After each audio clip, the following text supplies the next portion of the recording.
Mr. Michael Wong of Wongwaytravels. How are you, man? I'm doing great, Anthony. Thanks for letting me come on. It's been a apparently a big live day with everyone going on YouTube. So yeah, I'm happy to talk about my life, my travel, YouTube, and everything. I mean, it's a great day, great Saturday. Hell yeah. Well, I appreciate you coming on. And you're right. This is the live day today. We got Dugras in the morning. We got Stan in the afternoon. We got us in the mid afternoon. And then I think Sledge for his first live stream and birthday stream at 7 o'clock Eastern, I believe, later. So yeah, this is the day of live stream. So I don't expect anyone to come here.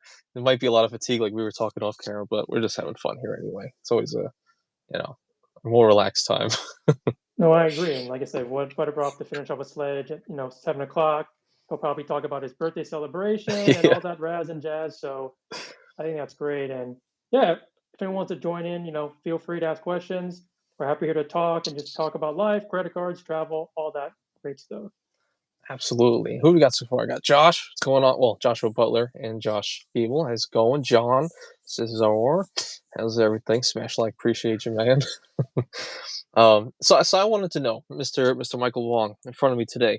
You have this tagline on your channel. Something I was interested in, and I was like, huh, he says that on every video, at the end of each video. What's going on, Chopra? He says, "Oh, Jeez. I'm frozen." He's in, he's in Pittsburgh right now, like he said earlier, and yeah, it's freezing up there, and it's snowing and everything. I told him keep a pocket shovel because he needed Mr. Vinny Bots. What's going on? Um, and oh yeah, and Michael mentioned earlier because I don't really watch sports, but he says we're gonna try to end promptly right at 4:30 for I guess the football fans out there, right? What game is going on today? Kansas City, I think. Ooh, I heard negatives. I think it's Kansas City. John, you probably know better than I do. I think it's Kansas City at 4:30. Am I right or wrong? I could be wrong, but Hmm. if it is, that is heard -7. Have fun, everyone. So we'll end by then. And Don Kim, what's going on? All right. So enough with cutting myself off again. My favorite thing to do is cut myself off. I wanted to know. So your tagline on your channel, it's in your bio. You say it at the end of your videos, and I put it in the thumbnail today. And I wanted to know. It is life is short, travel more. So I wanted to know why you say that all the time. I want to know where that came from because that's something I love to hear. Is just life is short, travel more. It's something I want to do now. So where did that all kind of start for you? Yeah. So I will give credit due when it does, and player two came up with that. So if Hmm. I ever become a trillionaire, millionaire, I guess she's in line for some type of huge payday. But actually, she's been instrumental in the channel and support. And while she doesn't offer anything about how I do my videos, I did ask her for suggestions just in general. She's done some stuff on the side, soul prop stuff, Hmm. and we both love to travel. And she kind of came with that tagline, and it kind of goes along with basically just I think the philosophy of our lives right now, and maybe for a lot of people, is that as you get older and you have opportunity, take those opportunities in life to do what you're passionate about. And one of ours is to travel as much as we can. And I think a lot of people in this, I think Discord, travel space, YouTube can relate is that once you start settling down, which is we plan to do in a very short amount of time, that is why. And while I will enjoy having the next part of my life as well, treasure everything that I'm going to have, I think that part right now of my life is more enjoyable because we can do it either by myself or with my player two or some other people. It's just, and that's the thing. And also too, with player two, like I think with her life, she had a little later start in her life, and so we're trying to get back to what she has intentions of life and what she wants to do. And sometimes and traveling is a big thing, and to do that right now while we're still capable of doing it, and that's where it comes from. And remember, travel doesn't just mean internationally; it means domestically. It means cruises, whatever you want, whatever you can get value out of. So you can Hmm. travel however you want. That's great. And so to use your travel currency, however it is, it's how we look at it. Hustle and bustle, however you want it, or even just go with traditional credit card setups and stuff like that. I think everything is good in that, in my opinion. That's great. Coming in, usually we have these kind of talks right at the tail end of the video. Usually it's the more heartfelt stuff, but that's great. You're coming out of the gate with some good life philosophy. So I love that. What's going on, Luke? Mr. Uncle Luke is here. What's going on? Yeah. So one thing I actually like about your channel and a part of that, I guess that you guys kind of this philosophy you guys are doing more in the season of your life. One thing I like about your channel is that most of the time you're not really covering a lot of the mainstream stuff. You're not talking about why whatever about the platinum card. Am I keeping the gold card? When I look at your channel, I'm just like, wow, it's just redemption, redemption, redemption. Here's this country I went to. Here's this city. Here's my review of this business class flight. Here's my review of this high end hotel. So I like that you kind of stray away from some of the more mainstream stuff and you just talk about literally the experience of doing what everyone hopes to do in this space anyway. So I appreciate that you put those types of videos out there. And I know you actually had two channels at one point, right? Yeah, so for the record, like I've been talking to some people in the Discord too. Like I've been trying to get some Amex cards, but I just told Dr. Vinny a couple days ago that I'm still in pop-up jail, so it doesn't even matter.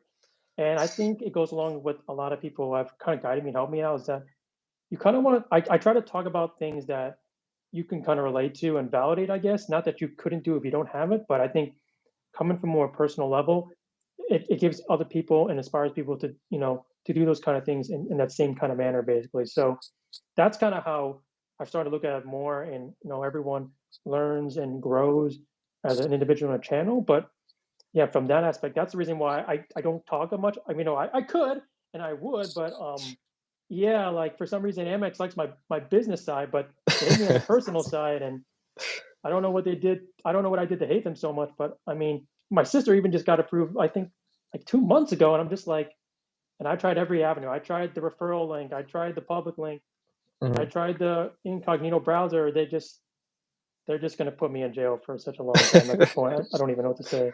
Jeez, jeez, that's yeah. It's funny how not that many people are talking about it now, but this was like all the rage, a few months ago, and I bet a lot of us still are in pop-up jail, but I don't know, it seems like some of the tides have changed. We're starting to come away from Amex a little bit, maybe going to Chase and some other programs and whatnot. So it's interesting. And Cesar just agreed. And what's going on, Lanny? Cesar just said I was out of pop-up jail 3 months ago, and now he's back in. It's part of the game. And, Unbelievable. and so, Anthony, you mentioned about the two channels. Yeah. So, like, my vision really was to kind of both put them kind of in conjunction with each other. One was more of travel and credit card advice, and one was more just pure travel. And then, just kind of look at the stats and listen to other people. Like, decided to merge it together. And then, kind of what people say to you is that it doesn't matter if you travel 1 hour away, 5 hours away, or 20 hours away. People love to see experiences of life, and that's what matters. And that's why when I decided to combine both of them basically into one, I felt like, at least for now, last couple months, I've been trying to just show whatever I could show, whether from a travel perspective and also from a credit card perspective as well, because I think people like that kind of stuff. They want to see, what you put in value for your life experiences, and some of it could be realistic, some can't be. But like I said, some of the stuff I've been doing the last couple months, I would say for the most part, at least the one trip was definitely planned, but the or two of them were planned, but the other two flights, they were not necessarily planned. And yeah, it was a very wild adventure, to be honest. And that's the thing. So I didn't plan on doing this many flights, but it kind of just came based on situation. That's kind of what life is, right? Life is about adapting and constant change, I guess. That's how I would look at it. Yeah. So what's this time period then? Like, from how long to how long, and how many like different flights did you end up doing? So I'll take it back from the beginning. I mentioned, I so back in the day, oh gosh, rewind time a little bit. So I think it was 2018. Buddy of mine, traveling like every month. He was like, yeah, I've been doing this and that, blah blah. I'm like, hey buddy, what do you got? He's like, oh, I got the Chase Sapphire Reserve, and Hmm. I don't know if he had anything else, but he's like, yeah, like this card's just mad crazy. I get this and that. Boom, boom, boom. I was like, oh man, that sounds incredible. Maybe I should do that too. So then I actually got the Chase Sapphire Reserve thing in 18, got the 80K bonus, kind of just used that primarily. And then, after a year or two, we got player two involved. She got her own chase cards. We finished the chase trifecta, and we built up a lot of points. So basically, from like 2018 to 22, good for you. We had almost 500,000 chase UR points alone because we just Hmm. just didn't even think about it. One of the things you learn when you travel, do the travel game, and you don't even think about other options. When you go Hmm. full head, you just came with so much points. And so from that perspective, that was basically, so that first Europe trip from Air France was literally just years and years of accumulating points. But that Hmm. was actually planned out because I booked So I booked that trip almost, I think, 10 or 11 months before I actually left. Hmm. Like I literally made the redemption like 10 months before we actually departed the next year. So I got him in sometime 2022 and we left early 2023. And that one was planned. That was for, like I said, mainly for me and player two to go to Europe. We went to an unconventional route, I would say. If people Hmm. have been to Europe, like generally you want to kind of go by all the neighboring countries so you can take less transportation, less cost, but we kind of took it just whatever the heck you feel like. Hmm. So, going to, going to Switzerland, France, London, and then Spain, like it was a great experience. I've been to Europe prior to that, and I think it was great to experience it a second time, especially because you get to see and you miss things, the first time around. Um, like let's see, for like England, like I didn't realize and then maybe I just wanted to forget that how cold it is over there and how not expensive it is. And in my opinion, at least, I didn't feel the food was as great as it should be. Now Hmm. I'm just talking about London, but I think, yeah, I mean, other than that, like, and going to Italy, the second time, I don't know, maybe it's a difference between being with family and being with your significant other, but maybe with being with family, you kind of shield some of the things that you didn't remember to see. And then being a player too, I Hmm. kind of opened my eyes. Like, I didn't realize, like I said, I told a lot of people, like, my feet were hurting all day walking because those cobblestone rocks in Hmm. Italy and Rome were just did not feel good. Huh. Um, if anyone's been to Europe, like I said, they don't really make sidewalks per se and paved roads. Hmm. So if you're walking in an alley, you could see a car coming in, a delivery truck coming in behind you, and you've got to just kind of move on. So that they don't make it convenient, but because they want to, I guess they want to preserve like the history and the prestige, their Hmm. buildings. They want to keep it as it is, and so they're not looking to basically make things, more accessible for the people there or even tourists. So really that's the experience. I mean, for that first, European flight, first business class flight, that was an amazing experience. Like it was something I've never done before because for years prior, when I was just building up points, I was still going internationally. Like I was going to Asia like Hmm. that, but I was doing the long haul flights. I was going from like Asia to Vietnam and Asia to Hong Kong, and those comments were horrible. Like getting economy and just my neck and stuff, they're just feeling Oh, so stiff. It was you just get to it's like you just get to the destination and you'll be fine. But I think now you're being in the travel game and you're able to gather travel currency for spend that you're already doing hmm. and then using it, whether it's doing premium economy or business or first class or whatever it is, and just hiding your whole experience. I think that's one of the best parts of being in this community and in general. Oh, definitely, definitely. One thing I actually wanted to bring up as you're talking, I'm remembering when we were in a Discord call once with a lot of guys, and you were telling us about your experience with the food in all of these different countries, and I thought it was pretty interesting because I don't hear that very often. And I remember you actually had a funny story about the culture of Italy and how you sit down for like hours and just how your family reacted to it. Like you were mentioning, there's things you forget to tell your family. Did you want to tell people that? Yeah, so just the mindset here. So I'm an Asian American. I'm I think in this way we're gonna go. I think for me, I'd say I'm 25% Chinese, Hong Kong, 25% Filipino, and I'm gonna say 50% American because I was born here. So, Hmm. but being Americanized and also being an Asian American, if if you ever been to an Asian restaurant or if you sat with Asian people, our mentality is to order our food, eat the food, and go. And I think 50 minutes is our time limit. That's our time limit, no matter what. Doesn't matter if you're eating whatever, soup, rice, whatever it is. So I remember when we took my mom for Italy, it was actually her birthday dinner. She was crying, everything. We got her a gift. She went emotional. Hmm. And in all that nonsense, we got a place right near where we stayed in Airbnb, and we ate dinner for 3 hours. And all we had was the first course, which was pasta. That was it. Maybe Really? some wine, whatever. Just for 3 hours, we just sat there. And like at some point, they're like, "Oh, are you going to order your second course?" And at our point, we're like, we were full. We thought we would get our service faster. Everyone was kind of a little bit irritated, and so by that time, like everyone just kind of left. It even applied the same time this year when I went with my player too. Like in a way, it's kind of weird. Like when they start seeing you as a tourist, they started doing stuff that they thought we would like. Like they gave us bread, which I don't think is very common in Italy. they gave us bread, and then it wasn't even Hmm. free. They charged us for it. So clearly, it's not something they do over there because they charged us for the bread, and then I remember we did the same thing again. We ate first course, and then we didn't order second course, and like they're like basically looking at me like, why don't you order more food? You're a tourist. You should spend more money. And so it's just weird because basically once they serve you your food, you don't hear back them like for the rest of the dinner. Like you literally have to get out of your chair and you know take drag them out of their booth or wherever they're at these days. So that's the interesting about the culture, at least. I mean, for a lot of European countries, and what we've seen that they want you to stay there, they want you to dine there, and they Hmm. expect you to shell like $100 a dinner, I guess, basically. Really? Actually, Luke just said their bread is a scam in Europe. They'll give you the stuff like that just to add it to the bill. You have to tell them to take it back. Really? Hmm. That's interesting. They just here's all of our bread, our free bread, and then they charge you for it after the fact. Damn. See, that's how I feel with like regular restaurants. That'll be like, all right, I'll just refill your Coke or something, and then they charge you for it. I'm like, you're the one who offered. I didn't ask for it. I guess you can deny it, like, no, I don't want that. But I've had that happen before. I thought that's pretty interesting. You saw that as well, I guess, in other countries as well.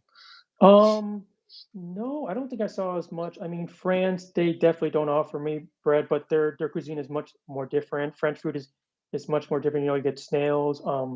Hmm. I've had risotto there too, but that's more of an Italian thing. Hmm. London is kind of like I said, it's fine. I mean, you get if you anyone ate English food before, you English breakfast with kind of like the cabbage kind of stuff, a lot of meat. Hmm. It's fine too. And then Switzerland is different too. Switzerland's more of a mixed bag, I guess, more or less, Hmm. if you think about their country itself. So they were very eclectic with their variety of dishes. Like we went, if anyone saw like my player two is obsessed with or she was obsessed about this one Korean movie on Netflix, and so we did the whole see your sight from the movie and take pictures. And Hmm. it's the movie's called Crash Landing on You or something. I don't think it's what it's called. She's literally Hmm. watched me like 10 times, and that was the main reason we went to Switzerland. We literally went to Switzerland. We got to Zurich. We stayed at Zurich for a night. We literally went down to the smaller Hmm. towns. I felt like I was like at 19, whatever, taking buses, two Yeah. stops per an hour, waiting for the bus to come through. We get to those lakes, take your pictures. We get to that famous bridge, take your picture. But in essence, it's a great experience. I mean, it's to be in a smaller town, to see those kind of things. It's great. I mean, we even did the whole fondue thing, which Hmm. I don't know if it's because we picked a not so good place, but the fondue over there wasn't. I don't know. I just the idea of eating stale bread with cheese. I don't know. It was cold enough to do it, but it didn't. It just didn't. It just. It wasn't what I thought it was. Like I was very very disappointed when I did the fondue. I was like, oh, this is what it's all about, and then it ended up just being very underwhelming. Just the taste overall, and you know, I, so yeah, that was Switzerland. I mean, it's I like Swiss. I think everyone likes Switzerland a lot because it's very eclectic. Like I said, you can get a lot of types of food there, whether it's European food, there was Korean food there. I mean, it's just Hmm. it's they really know who's coming over, and they really like to cater to those people. And being that their currency is very expensive, that they understand Hmm. that as well. I mean, their francs are like literally, if not the same amount of value as the euro. And so I was telling some people like the last night we were there, we felt somewhat overwhelmed by how much we were paying in Switzerland that the last night we just got a cup of noodles for dinner because we couldn't see ourselves paying like $100 for dinner for two people again. Yeah. So Jeez, I have heard it is fairly expensive in certain areas there. I've heard that before. Vinny Bobot said, "I'll make you some food, some bread for free. Appreciate it." Um, Caesar says, "In New York City, they do something to that, but with a 20% tip without asking." Oh yeah, for sure. Drew asks, "Has anyone been to Geneva? Thinking of doing a stop there between Paris and Nice. Have you been to Geneva?" no, we didn't go to Geneva. We only stayed in Zurich. We went to Hmm. Zurich and then the smaller towns. But yeah, Geneva would be one of the other major hubs you would fly into. And there's a lot of accessibility whether I think you could take like Swiss Airlines or even Air France, I believe, as well. So, but Hmm. we thought about it, but basically the reason we didn't go to Geneva is because if it was my way, which it wasn't, I would have done Zurich and Geneva just because I want to hit the major hubs. Because I think Geneva is it the banking or financial hub? I believe. I think Geneva. I think it is, or maybe it's Zurich. I can't remember, but I would have done Geneva and Zurich, but because she wanted to do a whole, I want to go, I want to go take pictures and selfies for the movie scenes Hmm. and pretend I'm a movie star. We opted just for Zurich because it's kind of like, we're going to go out of. So that's where we ended up departing back to America. So Hmm. that's the reason why, actually. That's interesting, huh?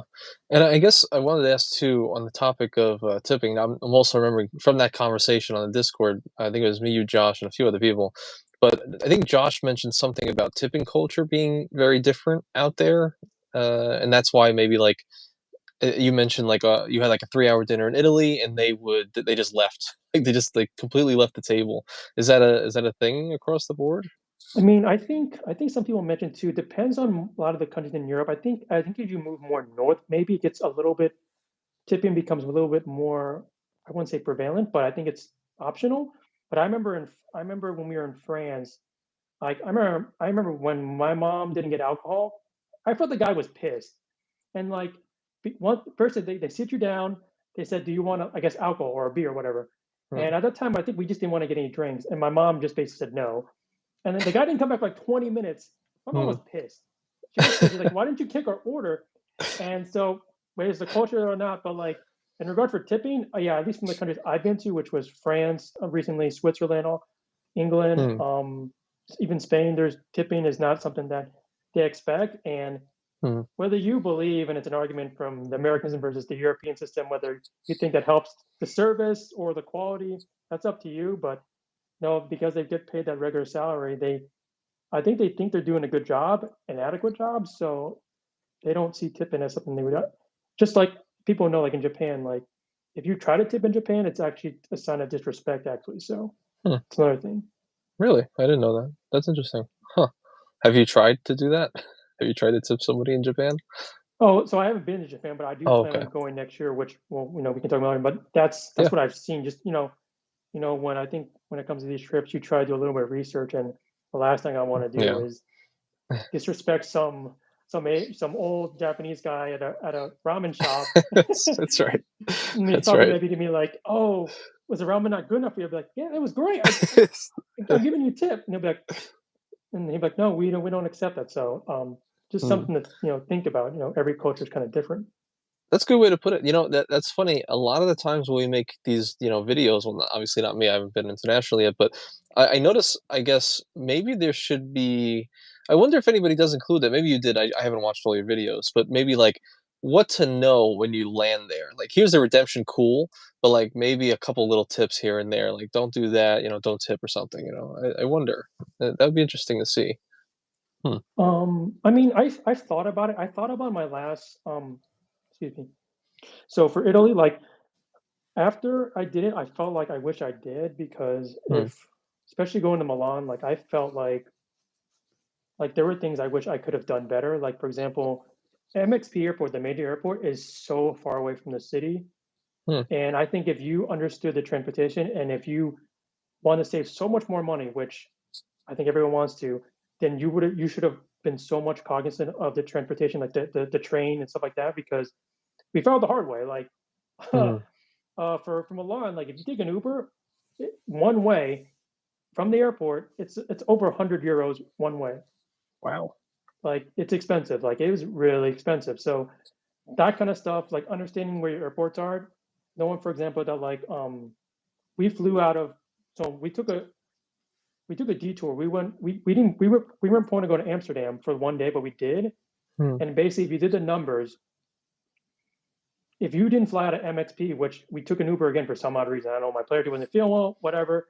But we took the local one, which is Lene, which is Hmm. actually closer to us and the city, and probably easier for transportation. We would have saved that Uber fee, and the flight probably would have been a little bit more. But overall, like I think with vacation and seeing new sites, time is always going to be against you and just in life. And Hmm. we would have taken that route all day because would you rather do transportation hour plus back to the city or would you do like 20, 30 minutes? And that was the thing I was thinking about too when I was like reliving my experience. Like some things are just you need to know, even like here, the experience with Keith, like Japan, like there are so many things different when you go to Japan. Like I've heard like once you get to the airport, you've got to get your this and this and this and this and this, your transportation card, all the stuff. You Hmm. have the option of like what is it? using a service for luggage. Like if you carry oversized luggage, they can transport to your hotel before you get there. Stuff like Hmm. that, or even your future hotel. So like stuff like that does make sense. It's just that's why when it comes to these kind of things, when people go to these trips, you got to do your research and make sure you understand, whether it's what you're getting when you get on. Is it the currency? Do they take, and the biggest thing I think a lot of people talk about is credit cards and not taking Amex or bringing euros or bringing Japanese yen. Like Hmm. that's always going to be a constant discussion with, what you should do and what you should bring because you may not know what vendors may accept it. I guess like I told people in Italy, like literally get out of Milan. There's a huge like mini station of Amex. Please apply for the Amex cards, like right there in front of him. Like I'm talking about, I got all those cards. I got those cards, and I'm like, of course you're gonna advertise Amex, but then I'm gonna go to a shop right now and find out you Yeah. don't take it. You're a small mom and pop shop. You don't want Hmm. to take the fees, but then you're gonna make it wide known. I think from a marketing standpoint that you want people to get Amex in Italy, but then at least in Milan, it was a good 75% of the time they would take my Amex, and then other Hmm. times they would take the Visa or Mastercard. So Hmm.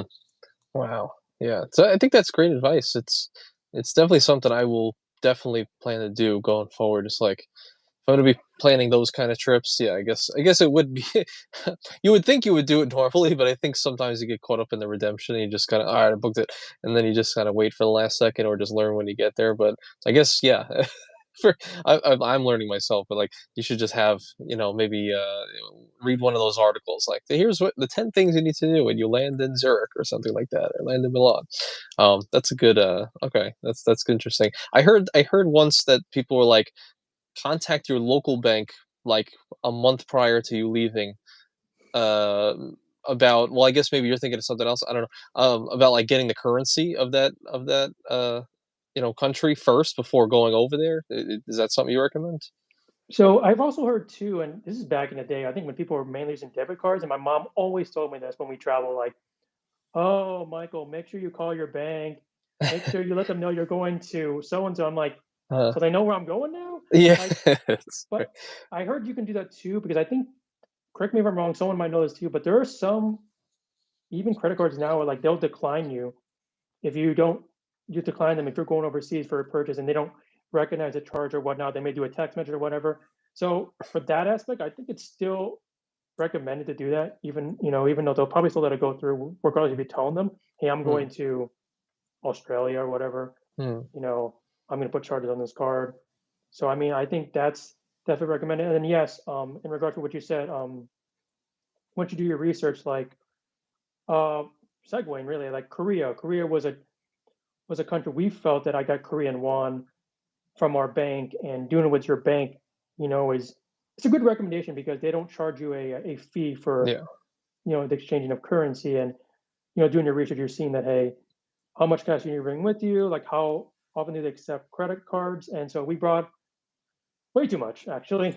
I think I brought like, I want to say, I think it was maybe 150 or $200 worth of Korean Hmm. USD, and whatever that's in Korean won, I don't know what it is, but I even give like almost like 80% of it back. So obviously Wow. I misjudged how much the credit card was used there, but I think you should always carry some type of currency to wherever you're going, just because if you decide to go to the outskirts, there will be Hmm. people who probably would accept cash more. And I don't know if you're buying something, they may give you a deal on um some type of item to take back home. I don't know why it's sticking in my mind. What's that word? When you buy something and you want to take it back home, show people it off. Souvenir, Like souvenir, a souvenir, souvenir. yeah, Yeah, yeah, like that. So something like that. Like if you're in that kind of thing, we like to haggle for type of gifts for people like that. So I mean, yeah. Interesting. Yeah, and we got a few people actually chiming in on the subject. John first, he says, "When I went to Iceland, I was going to notify Amex and Chase, and both times they said notifying us isn't needed. Thought that was interesting. It didn't have any issues." Stretch, he said, "I always do travel notices for debit for ATM reasons, but Amex, Chase, and Citi credit cards don't care if I'm traveling. Amex knows I booked a flight with them every time." And then Lanny said, "I've had a card frozen on me overseas because the bank thought it was fraud. Called and he cleared it up, but letting them know in advance can prevent that. You can notify them in the mobile app as well." And it only happened once to him. Interesting. Hmm. it's funny, Lonnie mentioned that because when we went to Italy like 7 years ago, my brother had that same issue. Hmm. He he was with the Bank of America card, and like, I don't know if it was his purchase or maybe someone or just a fraud in general, but like maybe because they thought he was in Italy, they had the Hmm. same issue. They froze his account and everything. My brother literally was calling and like in our Airbnb, like trying to figure what's going on. And it happened like twice. It happened Wow. twice in Europe. So like I was like, I don't know what you want to do, but like that's why that kind of stuff, just preventative measures, like me if it's not necessary, it's nice to do it just in case something happened like that. And it was just a horrible nightmare. Like he was calling for hours, and then you got to call internationally if you don't have a plan for that kind of stuff. If you're not using your own data, if you don't have some type of SIM card. So it can be a little bit difficult, and so always be prepared for that kind of stuff. Definitely. And Josh also said he lived abroad for 6 months with U.S. credit cards. Somehow my bank never gave me any trouble. Probably an anomaly. And then Mr. Dollar Man, what's going on, Dollar Man? He said the best foreign exchange rates I got was using the Schwab debit card to withdraw cash at a bank ATM. That was in Europe, France, and Italy. Oh yeah, that card. Yeah, from what I hear, it's pretty awesome. Hmm. Oh, and then Drew was asking, not sure if I missed it, but where to next, Michael? Your next travels? So as Anthony's mentioned in his videos, the year of travel for Anthony is apparently 2024. The year of my travel is 2023, and I'm okay with that. But my I only have one trip booked, but it is a major one because I'm trying to do a couple of things all at once rather than doing what I did last year with basically just doing these trips kind of separated. Hmm. I'm doing one big trip, and tentatively, because the booking for this, in my mind, was making me go crazy because I'm taking player two along with me, and so we'll start from the top. So we're going to Japan, Hmm. and so originally I go, hey, Japan's a great place to go. Let's go during Sakura season. It's the best time. I I did everything possible to make it perfect. I was looking through United every day for a month, ready to book this 11 months at a time, and finally I saw it. I saw a, I saw I think I saw a first class flight and a business class flight on the same day, same time, and I was like, yes, I got it. And I was like, you know what? I'm going to give her first class, even if she doesn't care. I'm going to take business. We're going to fly Hmm. ANA. I did that for February, end of February. Hmm. I tell her, she's like, okay. 2 days later, and she finds out, tells me, oh, I have a blackout date for the spring for work. I just can't leave until April. And I was like, really? Oh no. So I had to reverse that out and then kind of do the same thing. And then right now, tentatively, I rebooked them for May, so it's middle of May. And Hmm. for that reason, I am missing soccer season. But I mentioned in my videos, the reason why I'm doing it is because I also want to go back to France because I'm a huge tennis fan. I want to go to the French Open. I want to see one of my idols play for the last time. So Hmm. I'll go there for a couple of days. But before I go back to France, I'm thinking before I finish Japan, we have about a couple of days before the French Open starts. And while I love Japan, I think I'm going to I want to move on somewhere else. So my pivot right now is to go to another Asian country Hmm.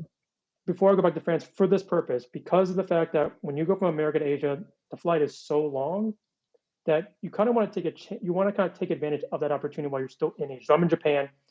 So right now, my biggest pivots that I've seen, at least for flights, based on the time for 3 or 4 days that I want to visit new that I haven't been Hmm. to, is Taiwan Hmm. or Singapore, and those what I've lined up, and I'm just debating, and it kind of gets into segue what I think one of the Discord questions is that one of my reasons I want to go to these countries, one, it's new, and two, I'm considering the product. That's Hmm. like I didn't tell players I'm like, oh, I want to go to Singapore. No, I also want to I want to try a product too. I want to make that experience well worth it as well. And so that's my pivot for 3 to 4 days. Then go to France, stay there for a couple of days, and then as I mentioned Discord lately, that I want to go home and fly back Hmm. JetBlue Mint, which I've been very excited to see the reviews and everything. It's very interesting, especially with JetBlue. It's a kind of a middle tier domestic carrier, and now they've kind of stepped it up. I think from a business class standpoint, it's probably very well, at least with all the international carriers. But from a domestic transcontinental, it's probably one of the best. Like you Oh. basically get a business class seat in size for a like a USA flight, basically transcontinental. Like Yeah. if you compare it to like, like I haven't been to any United or Delta, but I'm almost for positive, like you don't get that kind of that length and width. Whereas Hmm. basically the mint class is going to be the same size internationally or domestically, if that makes sense. So Wow. Huh. Interesting. I would love to. Yeah, I can't wait to actually see that. If you end up doing JetBlue Mint, I'd love to see your review of that. Which actually is a great segue because yeah, as you mentioned, Dr. Vinny Mubats in the Discord, he asked you a question, which was, "What's your favorite hard product?" So I didn't really know what this meant, but I guess it means what's your favorite, I guess airline or what class and whatnot, right? so I think if you're asking domestically, and no, this is not because I'm from Atlanta, but at least domestically, I actually enjoy Delta Airlines. I think Hmm. other than their inflated price and they make millions off of us and their revenue is off the charts, Right. Yeah. I think their product domestically is great. I mean, I don't have an issue. The seats, the service, everything. Yeah, I think it's top notch. It could be definitely up there, domestically wise. While I may praise them, I don't fly with them because a lot of people here like they value their money over comfort. And Hmm. unfortunately, I don't fly Delta as much as I should. But internationally, at least for the products I've tried, so I've tried Air France. I've tried two. I tried one the A350, I believe, and Hmm. then one the 777, and then I tried United Polaris. I don't know exactly what plane that is. I don't even know exactly if their product differs so much with versus the seven and the other planes. But in regards for the one I've flown, I actually like the Air France, Hmm. the 777. That's the new redesign. Just because it kind of when I thought about luxury travel and watching all these people, whether like I watch everyone before I got on YouTube, whether it's you guys or like Trek Trendy, Hmm. all the travelers, and like my vision of what a luxury travel is kind of what I got in Air France. Like I got the lie Hmm. flat seat, I got unlimited food. They kept asking me like I remember I got quiche on the plane. They're like, "Oh, do you want another one?" I was like, "No, it's okay. I'm too full." So that, and then also that I think you're seeing more now if people start flying more business is that there's a partition door. And I Hmm. probably for like the first 10 minutes, I just kept playing around with it. I was like, let me just keep playing around the door. Like, is this really true? Like, do I get to close the door? And everyone, like, that's what it was. So that Yeah. product itself, overall, the comfort, the way they have their and I've noticed too the configuration, which I think is a big deal for Air France because I think for a lot of their planes now they're doing the 1-2-1, which basically is one on the sides and two in the middle because some products are still doing the old configuration. Like I think KLM is still very old. Like a lot of their flights are still 222. So I'm just trying to imagine like, if you, Anthony, if you go on a flight and you're just eating everything on the plane, and then let's just say you're by yourself on a plane, right? And you're sitting on the window and you got someone next to you and they're like this flying, you're on the flight. And like, and you go to the restroom and like you're just trying to like an obstacle course, you're trying to get over them. Like Yeah. that's the thing with some of these airplane products. Hmm. And that's the one thing I like about Air France. The points are very good. Obviously, if you can absorb the tax and fees, that's another thing. But Hmm. to me, that's a difference of opinion. Whether you want to save your points versus your actual money, because you know that if you only have so much currency, you only open up so many credit cards, you only do so much.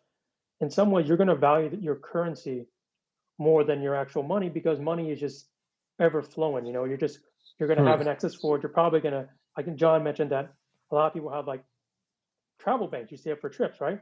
So that money can be used for that kind of stuff, the taxes or transportation. So for that kind of thing, Air France could be a way to go because their flights for business are like 50 to 60,000. Taxes are kind of high, but then Hmm. you can opt for other airline products, like, and that's the thing too. Like that's why like when it comes to these kind of things, like for flight, it's a great thing. Like I mean, I think was it? I think in your last one, I think JP's mentioned, even like Hmm. Sean's mentioned, like Star Alliance is so key, especially for Europe, because a lot of those airlines offer such great deals, but then you kind of have to accept like $100 to $200 tax, whether it's going to Hmm. Turkish. You can fly pretty much so many problem places in Europe for 45,000 points. Like it's so when you value that, or if you do like Swiss Air, you can do like Swiss Air to Geneva, as mentioned. That's 45K. So I think that was Drew, Wow. right? You can use Swiss Air, which I heard is great. I Hmm. think Luke's mentioned that too. And then even SAS, which is also a Star Alliance partner, you can go to the Hmm. Scandinavian countries like Denmark, stuff like that. and that's 45K too. So like Wow. you kind of just have to depend what you want. That's what I think that's the decision you have to make once you start making these trips. Now, if you're a budget traveler and you want to do a family, I think that's great too. Economy, premium economy, I think it's great too. And a lot of people have mentioned that. From my experience, at least, I just I think when you want to get premium economy, I think it's great. But the issue is that the points for it is not that much better Hmm. than business. And from what I've seen and when I've talked with people, that when it comes to premium economy, while there's more seats, there's so much likelihood for people from economy to bump up to premium economy because Hmm. they'll be like, "Hey, I'm at the desk, like, oh, how much does it cost for an upgrade?" And they'll say so and so, and they'll, yeah, I'll pay it.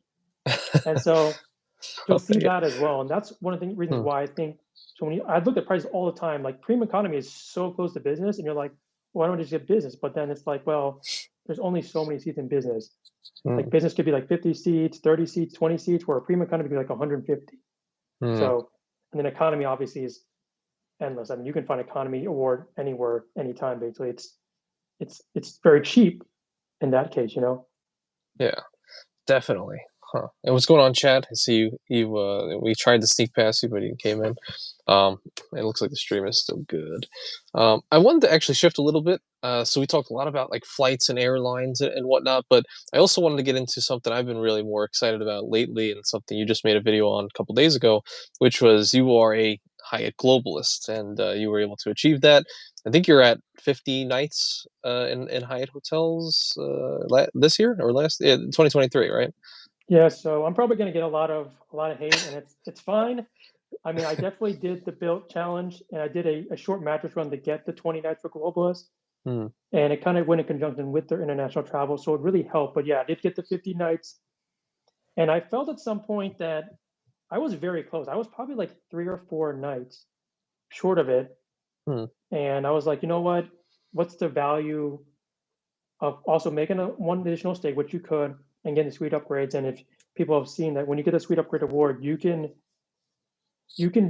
not only for the value but also for the comfort. Like Hmm. I know it's for one family of four to say, hey, we need a suite upgrade. Our kids need an extra room or a rollaway bed. That's fun too. But I don't think it's that much different if a couple wants extra space, especially if you're going to a place you're not familiar with. And also too, like another reason for this suite upgrade is because when you go internationally, unlike America, America is like just unbelievable. You get so much space everywhere. It doesn't matter where you go. The rooms are Hmm. always big in America. But Hmm. when you start going to other countries, like the rooms are so small. Like I could barely walk through the around my bed to my TV. So getting a suite upgrade to some of those, smaller countries with smaller rooms, it's nice. And so for me, like the discussion go on forever, right? Hyatt, Hilton, Marriott, Choice. Yeah. I mean, I think it's pretty simple as Luke's mentioned, like it's not hard to find value. And that's kind of where I kind of pivoted once I started getting all those chase points and started planning the trips out because to get 2 cents per point at least. And as I think people mentioned, like I got 15K per night for that high eccentric in Madrid, Hmm. and that's easy, right? For 3 nights, 45K. I mean, and it's right in the central of Madrid, the Grand Via area. So like, even if you took the Thompson, I think, which is like 2 minutes away, I think it was like 20K. Hmm. So it's just like I said, I know what Cesar is saying, right? Oh, sometimes it can be a hit or miss. It can be a hit or miss with the location and the value, but sometimes when you do pick the right place and do your research, you can find not only great value, but also a great experience. And so for that, I've kind of stuck with Hyatt at least for 2023, and then 2024 I have it. But then I'm starting to pivot more to other luxury because I finally took my first Hilton stay last year, and I thought it was great. I mean, if I wanted to compare that Curio versus like the Park Hyatt, Hmm. like it was there. I mean, the Curio was really nice. Like just Really? going inside, the glamour, the chandeliers. I mean, the room itself was very nice. Like I mean, yeah. I mean, when it comes to prestige and just the luxury, like the countertops, the floors. I mean, it's you don't get none of that cheap carpet sometimes at some of the Hyatts. But I mean, it was nice, and it also made me think too that I think you need a different perspective in life in regards for like what you want to see. So like I may not be on the Marriott bandwagon right now, but I know for like some of my hotel stays for next year and I run out chase points and high currency that I am pivoting more two other hotel brands. Like for example, Japan, I am going to probably use my choice points. I will eventually get in about 2 weeks, I'd say. I have an event planned. I told some of my friends that I'm doing a timeshare, and they're giving me 50,000 choice points, which I think is the Hmm. same as the card. And Yeah. then on top of that, for no reason at all, I didn't book my timeshare presentation for a while, and so they actually topped me off with the $150 Mastercard. So Huh. I'm not sure if I can use it for the hotel stay or whatnot, but so like I'm starting to pivot now, and I'm seeing that I want to try other brands, and also I don't think I can realistically get another 60 nights Yeah. without some added help. So it's Hmm. another thing. So Gotcha. So that's pretty interesting to hear. Because it seems like at least right now people have exhausted some of their Hilton points. At least definitely speaking for myself, but I just see it in the community too. A lot of people have exhausted a lot of them, and now they're coming over a little bit to Hyatt's a little bit more, starting to get more chase points. And then I almost kind of foresee 2025. Everyone's going to start talking about Marriott and go and just keep going, and then IHG 2020, something like that. So that's pretty funny. Of course, everyone's going to use them in different little at different intervals. But that's interesting that you're looking to start trying them out, and that's what I like too. Because you were mentioning the Curio, I think you were talking about your comparison on the Curio in Italy, right? And then your Park Hyatt in Italy, and you kind of see, and you said they were basically neck and neck. So at least for that comparison, they were both in Rome. I did one high property in Rome, and it was a 2 night. So it was a very good comparison. You Hmm. compare both locations, and like if you want it, it depends on what you want in life. Like as people said, like Hilton, that one was great. It was luxury, fell $1 million. I didn't realize until after I made the video that the breakfast was so much better than the one at the Hyatt property. The amenities were much better. In a way, I was definitely treated much better. And that's funny too, because Hmm. you probably know this too, that the Curio is not a Hilton, it's a property, owned by Hilton. So it's not a Hilton, right? Same Yeah. with the Hyatt property. It's not a Hyatt property, it's a SLH. Hmm. So with that comparison, like if you wanted something that was more luxury, more of a business district, you got, Hmm. I would say, better customer service, and just overall just top end. The room was better, the shower was better, everything was just better. Hilton was really nice. Now, if you want something that's more in the city, got way more space, um, and then also just a little bit better proximity to certain attractions, the Hyatt Place was nice. I enjoyed that as well. I definitely enjoyed the extra space because we're lugging around a lot of stuff and a lot of luggage, and it was very good too. So you compare that to, I think that was great too. And then I'll top it up with this. Like I said, everyone has said that when it being a globalist, it does have its perks. It may not be You may not feel the best about getting it or whatnot, but when it comes to the perks, like as compared to a lot of them, like it's hard to beat. Like as I talk with a lot of people and you, like parking fees are a huge deal, right? Like how? I mean, I don't, as we mentioned, I don't think is there any top tier program that knocks out parking fees? I mean, is there any that knocks out resort fees? Because Hmm. I don't know. Top of my head, I'm thinking right now, I don't know. Those kind of stuff like are really important if you go to resorts, and parking. Like, unless you're not in a metropolitan area, I mean, you either have to find parking yourself, or even self parking is being charged, or even valet. And like, those were the biggest things that I feel like I got so much value. And if I'm not a globalist in 2025, I'm gonna miss that part. Hmm. Whereas you lose some stuff in that aspect, but then you gain it in other aspects when you do other hotel change. So Yeah. that's one thing I'm looking forward to compare. Really. Yeah, one thing I found interesting when I had Sean last week on the podcast, he mentioned something like when you're a globalist, I think staying at certain, I don't know if it's every property, but ones that would serve breakfast, he was like, it's completely for free. Even the tip, he was like, I just write globalist and they cover the tip and everything like that. I thought that was pretty interesting. So it's almost like, is that at every property or is it just ones that offer a breakfast like that? So Do you know? I remember. So I've seen very rarely, but it depends on the property. But I remember I stayed at the Hyatt Regency San Francisco, and Hmm. um, I'll get into my strategy a little bit more. But for that property, like I actually, they told me, hey, we don't have a club lounge, and we're going to offer breakfast at our little place, in the hotel, the restaurant, whatever it is, their in-house restaurant. Okay. Mm, And of course, I'm asking him all the details to make sure. And like, okay, how does it work? Like, how much can I get out of this? Like, all that kind of stuff. And I think it really does. It means each property is different because for this one here, mm. I got one entree, and I'm like, you know what? I'm gonna do exactly what everyone should be doing. I'm gonna look for the most expensive item on that Yeah, menu, and I'm right. gonna eat it. So I got some like I think I got myself player two got like an eggs Benedict or whatever, Mm, and I know it's inflated. I think I showed the bill.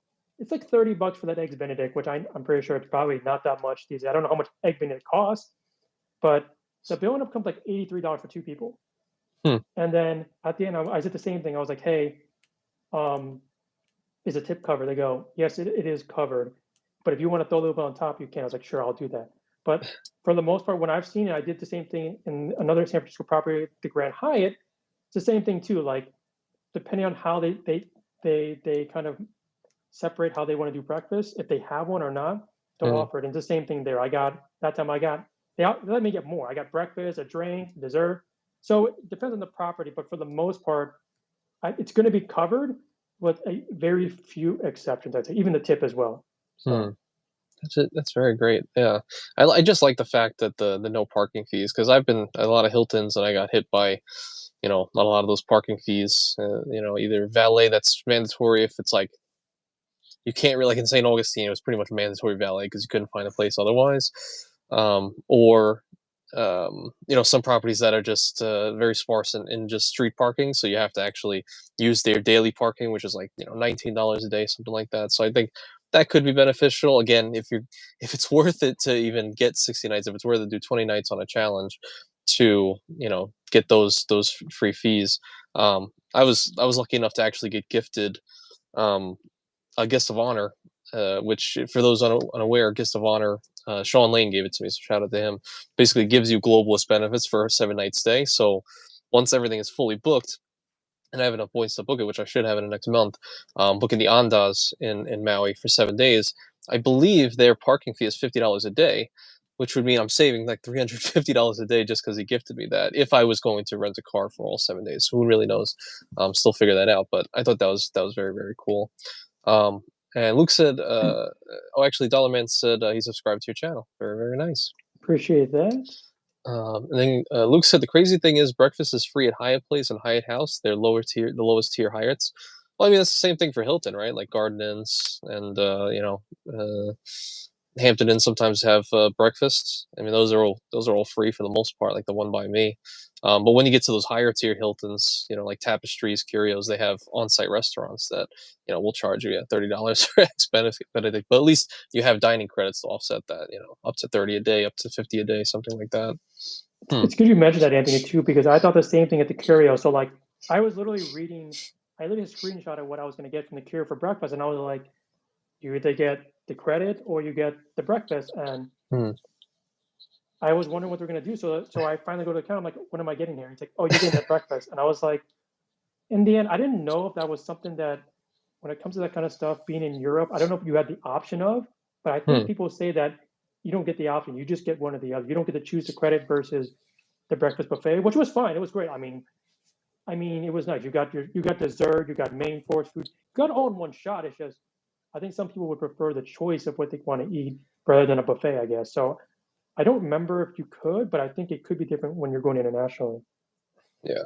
Yeah, even Luke says, "Exoreg, stop this madness." Yeah. Well, I think that's the difference when you're looking at the dining credit. It's like $30 for two people on the reservation in the U.S. towards food and whatnot, and then you have the choice. But I think for overseas, I could be wrong, but all the Hiltons over there, it actually says in the writing like, "Oh, continental breakfast," and then yeah, I guess you're at whatever they give you, right?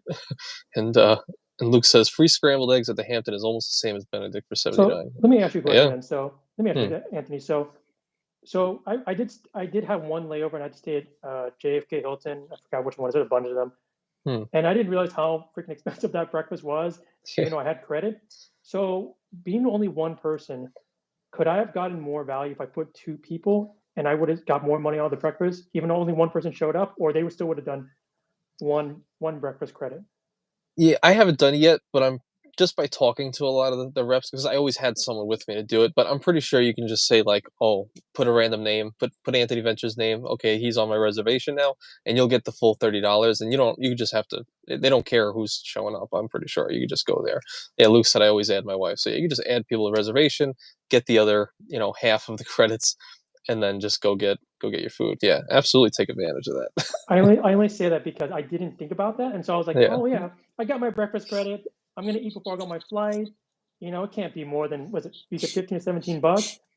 And in the end, I end up it ended up being like $24. I was like, what the heck? yeah, And I was like, yeah. it's like Luke said, it was a very standard breakfast there. Like nothing, like they weren't making food in front of me. It was the same thing. You get eggs, Mm, bacon, some bread, and I was like, really, this is like a complete ripoff. If you told me I was gonna pay out of pocket for that, I probably would just starved and had some water. I don't know. That was the yeah. thing. I was really disappointed, and I guess maybe my lack of awareness. That's why I was wondering. I asked you that question. Yeah. Well, one thing I learned recently, and I said it in my last video, and then we were on a call, I think yesterday, I was talking about it a couple days ago. One thing I was unaware of is that when I was at that property in St. Augustine, the Hilton Historic Bayfront, I was talking to the manager there, and he was like, "Oh no, some Hiltons are a little bit different within the same brand. So it could be franchised, or it could be just, I don't know, I guess Hilton owned and operated." And he said, if it's franchised, we can kind of choose how we give you the credits. So he mentioned like, "Oh no, for us, if you stay 5 days, you'll get, what is it, $30 a day. So you just have $150 credit that you can use today. Like if you want a $150 dinner, you can use it." For the most part, a lot of these Hiltons, when they're not franchised, they just give you a use it or lose it daily credit. So the one in Wilmington, the Tapestry, was $30 a day, but it would reset. I think they said like 11 p.m. or so. It was like 11 to 11 cycle, and like after that, it would go away. So it's worth it to actually ask whoever's on property, like, is it franchise or just how do you guys do the dining credit? Because it's possible you lose out on some money because you lost it or you didn't realize it could have been all in one. If you want to have one big fancy dinner and that's it for the rest of the whole trip. So I thought that was interesting to learn. No, you mentioned, and I think Sean mentioned that your last live, that same thing with Hyatt too. Like he did the 5 nights on purpose, but he wanted to stay at one of those resorts because he Mm, would get the value off the dinner. Because like I didn't think about it too. I was like, mm. because in my mind, like, while I'd like to do an AI resort, I just don't think I'm the kind of person that can do it for 5 nights. I just like I could probably do it for the first couple nights, but then afterwards, I want to do more. Like maybe you can go on the town. I guess maybe that's what you could do. But if you're like in a resort, I don't think I can do like 5 days just stuck in a resort. Like I just don't know if I could. I don't know if I'm that kind of person, to be honest. Hmm. I laugh because on that trip to Wilmington at this tapestry that I'm talking about, we literally like it's not much to do in Wilmington. You walk around, it's a bit historic and whatnot. But I literally got a burger because it was the best burger ever of any kind that I've ever had so far. It was like a steak burger, best one ever, and I got it all 5 days. Even Oh though there were wow. there were days where we went out to like this Italian restaurant. We went to like this other like Asian restaurant, whatever. I still, after that, I went back. I was like, I'm gonna get the free burger. Like it's good and it's free. It's essentially free because they're giving me my credits. So I just got one every single. So I'm one of those people that could just hang out. And we spent like 3 days at that hotel, even though there was other things. We walked around for a second and came back. But I think I'm one of those people that can just hang out in the resort and just have a good time. Yeah, I so just it's I just feel funny. like when you say that tidbit, it kind of segues really just about credits and coupons and Hmm, whether it's worth it and you want to use it, and if you have to use it or you want to use it, like with hmm, Amex, stuff like that. Like, yeah. did you want that burger? I mean, maybe, maybe not. Maybe you can stuff yourself. I mean, I felt the same way too when I was overseas. Like, do I really want to eat that food? Like, there were times where like I didn't. Do I really want to eat breakfast? I could feel the same way. And that's the thing that people are talking Hmm. like, and it almost came to the point where you said, I have to, right? I have to get value, right? Like, Yeah. and that was the thing. I remember we ate breakfast almost every day, and I think the only day we didn't eat breakfast was that one day in Amsterdam, even though we should have, because we woke Hmm, up at 7 o'clock. We did the high place Amsterdam airport because we did a one day thing. You go in the morning, fly back in the late afternoon. hmm, And we're like, we should get breakfast, right? Because we're gonna go on the town, you don't know where to go, and we didn't get it. And I hmm. kind of wish we did because we basically went the whole day not eating. I ate like a pastry and I just got some Holland fries. And it was so I mean, so when you think about it with value and credits, like that's the thing I think about, like, is like if you have it, you're probably gonna use it. But Hmm, if you don't have it, you're probably not gonna use the stuff because hmm. you don't want to spend the extra money, even though you're already doing stuff already. So it's just interesting dynamic, to be honest, when you say that kind of stuff, because I'm same thing. Like, I'm gonna try full advantage, especially if I'm already there or they're giving it to me. Hmm. But when it comes to like, oh, why don't you ever eat at a restaurant? I'll be like, no, I can go eat over there at the seashore grill or whatever outside near the water, Sorry. like, but eating in the Sheesh. restaurant, so Yeah. Yeah, usually when we do trips, we'll try to have, like, one night that's, like, grand, depending how long we're staying there, of course, if it's, like, if it's 7 days, you do other things, but if it's, like, a 3 to 5 day, I'm like, "Let's just do 1 awesome night," like we did in Wilmington. It was 5 days, but we did 2, like, semi-awesome nights, and then the rest were just back at the hotel, so I could see that. It's a lot of saving money too, depending, like, do you wanna go to the seashore the seashore grill on the water, right? so for the That's for the funny. record, that Seashore Shorego is actual place. It's actually in Jacksonville, so Oh, really? I was missaying it incorrectly, but it is an actual restaurant in one of the Hmm, Hyatt properties. But I was going to segue to what you were going to say.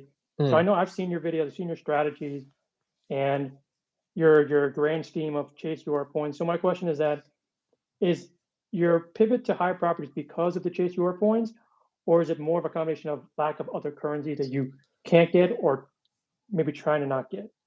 That's good. Yeah, that's a good question, actually. Yeah, I would say probably because, yeah, I mean, I expended all my Hilton points, right? Like, I just spent a lot of them. I think I only have 30K left, and if I really wanted to, I could transfer Amex points, but I just don't want to do that. I don't care to do that. I just want to use those Amex points for travel for the future, for 2025 international travel. So I'm keeping those cached for now. But yeah, it's more so because I expended all my Hiltons, but I also have been having like really, I would say, higher end experiences I've had at Hyatt's recently versus some of my Hilton ones recently.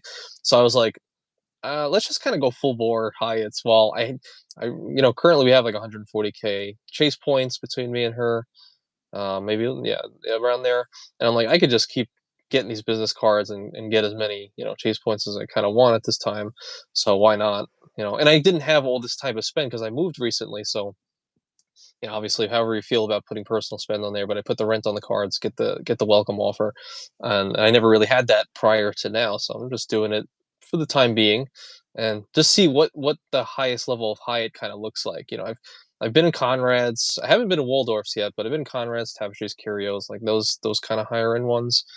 Still some that I want to see. Actually, matter of fact, Atlanta just opened up a Signia, which I kind of want to go to. um, I think Signia brand for Hilton's kind of like their wellness and fitness brand. So I think they have like awesome gyms and stuff. So I kind of want to, I kind of want to go see that. But yeah, to your question, like, no, I kind of just want to.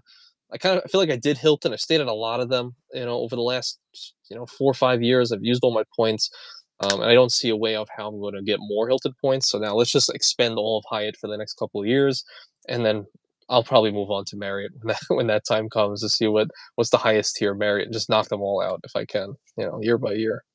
Hmm. And it's funny you mentioned that too, because I was gonna say when it came to my high days this year, like I don't know, it's kind of the same way as you. I unfortunately I kind of put perspective of having more value over, I guess, maybe experience or luxury. So Hmm. most of the properties, especially internationally, when I could, is I did target Grand Hyatts, and Hmm. one of the reasons why is because of the fact that, like in my Korea video, like my player two, like she recently joked to me and said, "Hey, if you just want to go there and just stay there, like I don't mind." And I was Hmm. like, "Really? You don't?" Like, yeah, like it's like those kind of properties, like while they're when you compare like dated properties, like sometimes that one wasn't, it was dated, I think, as the property itself, but the rooms were very nice. Like it wasn't carpet floors or anything. It was really nice. Hmm. And I guess for my strategy was that, like, because you're trying to get value, that place, for example, had a lounge, and it wasn't just like it was really good food. Like it was not because they catered to American and Asian people. You were getting cooked food, like they were cooking like right in front of you, like, and they're putting it like on the little trays, and you can grab it. Like it wasn't just like, they go in some back kitchen and they just toss you in a tray. Like it was food, so it was good food for breakfast. It was, oh my god, it was really good food for dinner, and we needed it from a long flight. And at least for that property, like I said, it had a huge gym. And Hmm. if anyone's watched Squid Game, because I've never actually been to Korea prior to that, but Hmm. the most weirdest thing was that when you go to the gym, they give you uniforms. And that first day Really? was so weird because I got to the gym, right? And I chose a red shirt to work out because that was stupid, right? Oh no. So everyone in the gym has uniforms. And it's a white shirt and black shorts. So I go in there, I'm like, Oh. damn, like what's going on here? So I'm like, hopefully no one's paying for uniforms here. And like, no, I don't know. So then I go ask the desk, like, oh no, it's complimentary. You just gotta go grab it, and then when you're done, you just toss in laundry. So like it's like you go to the gym, like so like the way I saw it was so weird. It's like because that property was such a business area, people were having work meetings, like mini staycations, whatever it is. So they have a routine, right? After Hmm. work, they go to the gym in their business outfit, they change locker room, put on their gym uniforms, Wow. they work out, and then they go to the sauna where they do the steam sauna thing, and they are Hmm. very Korean like in the way they are in the saunas and stuff, and then take a Okay. shower, and then they go back to work clothes. So it was like that experience of having that, and then there was other stuff you can do. It was like a huge place. There were stores. I mean, it was like a freaking mall. So and that kind of experience, with that, just made me think like, hey, look for value something proper. So I stayed at a lot of Grand Hyatts where they had lounges. I even Hmm. stayed some Regencies have it too, even domestic. Like there's one in Jacksonville, and then some other smaller properties like. And also too, I think for me, I like to just see like because of during the COVID time, they closed a lot of clubs, like not just for Hyatt, but for a lot of properties in general. So Yeah. there was it was a cost cutting measure, and I actually believe it is because the one in Atlanta, like I don't understand why you would have one if there's like no one showing up. Maybe 4 or 5 people the most, weekend or weekday.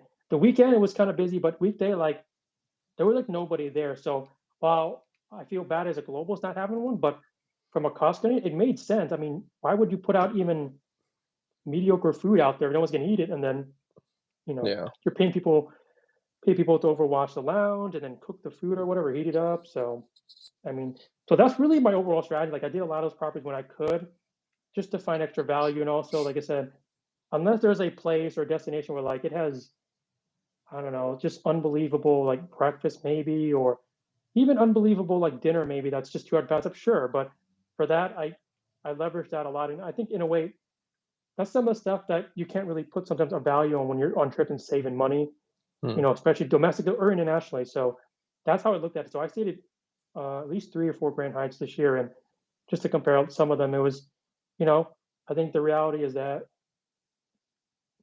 it's just different. It's different in America. While everything's bigger in America, the service over there in at least in Asia, they tend to cater you a little bit more. It's like they try to make sure that you're welcome. Like I was telling people that when I was eating there, especially in the lounge, like they were waiting to take away my plate. Not only in Asia, but also in France. Like in the club lounge there, like there was literally like a lady like just pacing herself, like waiting to take away my plate. Like, oh, it's almost like they're doing like a competition, like, oh, who's gonna get the most plates taken care of? Like that's what it Yeah. felt like. Whereas like sometimes in America, depending on where you're at, I'm like I Hmm. have my plate and I'm like literally put it in the trash bin myself. So I think for that I wanted to feel the experience and just see nothing against any of them, but Hmm. it's nice to see just the difference overall in the properties and the service, I guess, for how I planned my stays last year.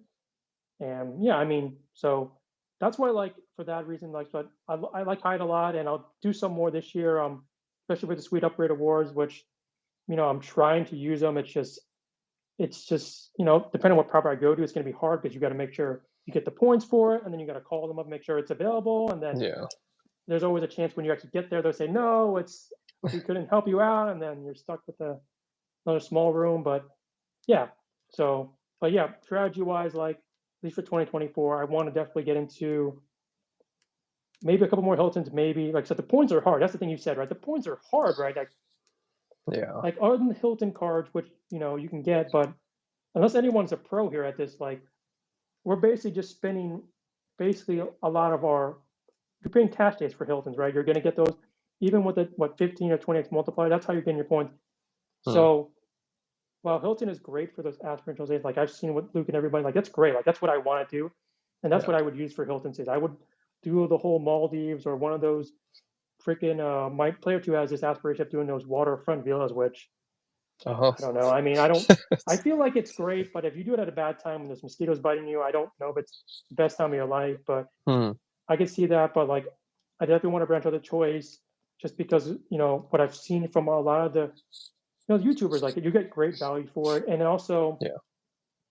the biggest problem being a high, loyalist and globalist that the footprint is not as strong internationally. It's not, especially like especially like in I'm looking at stuff like other parts of Japan. Like there is no properties in Osaka, Hmm, I believe. So there's no properties in Osaka where I want to go. So I have to cater to Kyoto, which is still very close, but some of that footprint is not there. So hmm, using like IHG, I really want to try an IC property or even a Crown Plaza or pivot in the choice. Like that's the kind of reason what I'm seeing right now, and you kind of have to just see where it goes at that point. So really, I mean, and also too when you start seeing the redemptions too, you start thinking about how much value and how much points each stay is, and it's gonna be very hard sometimes. Like you can do a Park Hyatt, but you really want to shell 30, 40,000. Now you can, and I think it's worth it depending on where you're going. And I've seen some of them. Like I saw a video of someone I really want to go to Istanbul, like, and one because I'm a huge architectural fan. I did hmm. some art in school, and I really enjoy just what they've done over there and just what you can see. Like I saw one Park Hyatt, like one of the rooms has a freaking sauna inside, like a sauna in the bathroom. I was like, what the heck? Wow. So I'm like, oh my gosh, like I'm already sold now. Like if I go there, like I don't care about the Grand Hyatt. I'm gonna go to the Park Hyatt because Yeah. that kind of stuff, like that kind of luxury, that kind of convenience, that's incredible. So Yeah, and it really seems like it changes your perspective a lot. Uh, when you have these higher end kind of stays and you get treated so well.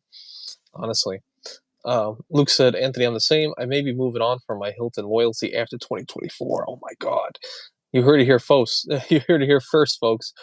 Got to go to Turkey, Wong. Yeah, I was gonna say. I think Luke's he went there not too long ago. oh, that's great Hmm. because my mom went last year and like other than seeing like the big arch, which is like the Grand Mosque and the Hagia Sophia, like if she went to the I'm gonna mispronounce it, it's Cappadocia, which is the hot air balloon, and like she Hmm. did that and everything. And I was like, I know you can do something similar like in New Mexico if you want, I guess. But like if I had a reason to go to Turkey and do that, I would do that versus going to. I think New Mexico has one like the big ones, like I think October.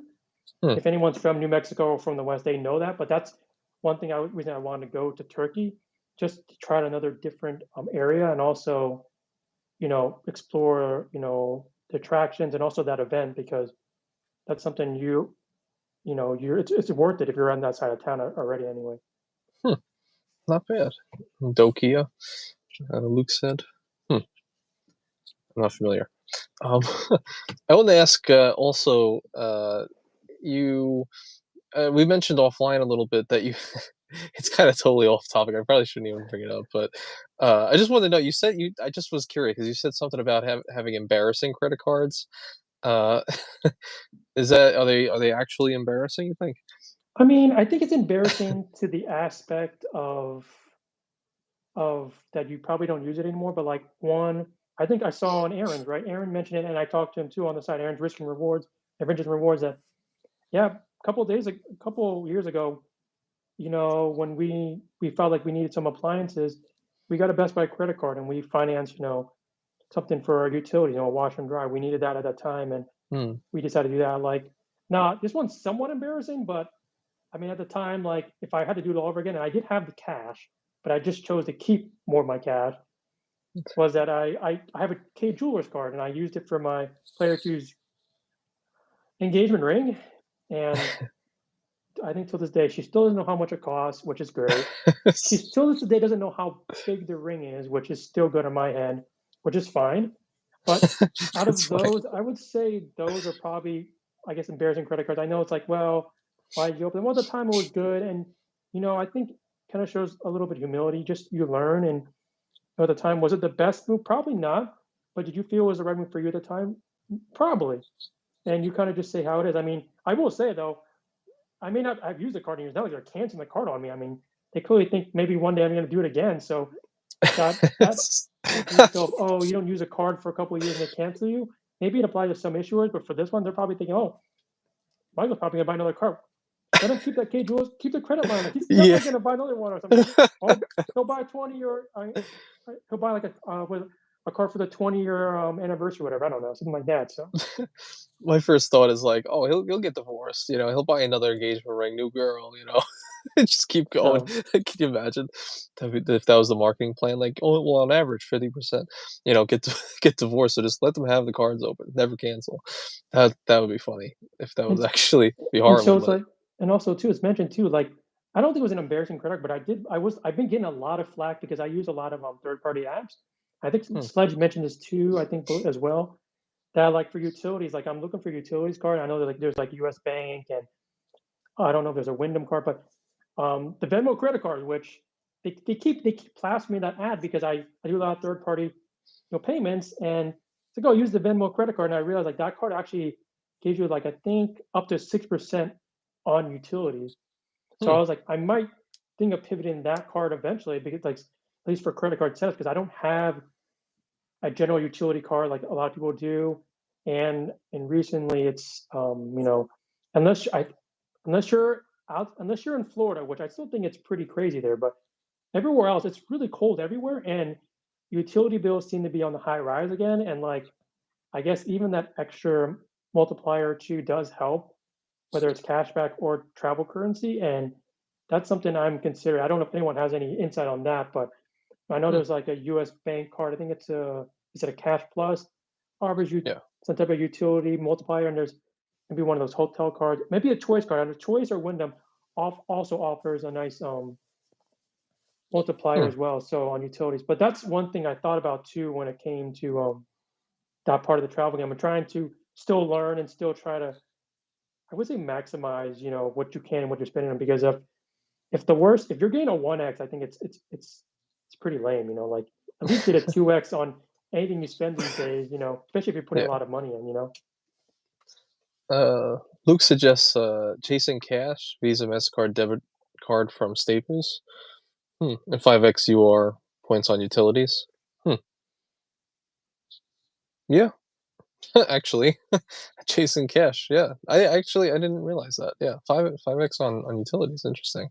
The Wyndham Yeah, Business really. Earner is 5x on utilities. Huh. Yeah, see. So I mean, for that aspect, Interesting. like, Yeah. Or I like, guess use the debit card to pay it. Is that what you're saying? At least you're getting 5x right from the chasing cash on yeah, yeah, yeah, I those see. debit cards. Huh. Yeah, Wyndham Business Earner card 5x on utilities. Huh. So I guess it's whatever currency you'd realistically value the most.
I appreciate you okay with this abrupt ending, just because the live people aren't.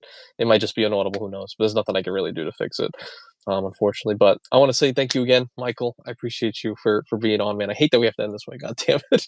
Well, Um, it's totally fine, Anthony, and I appreciate it too. It's been a good live, and I didn't realize it's been, wow, 80 minutes. I mean, that's yeah. incredible. I mean, I'm sorry I didn't talk more about credit cards. I mean, I definitely still in it.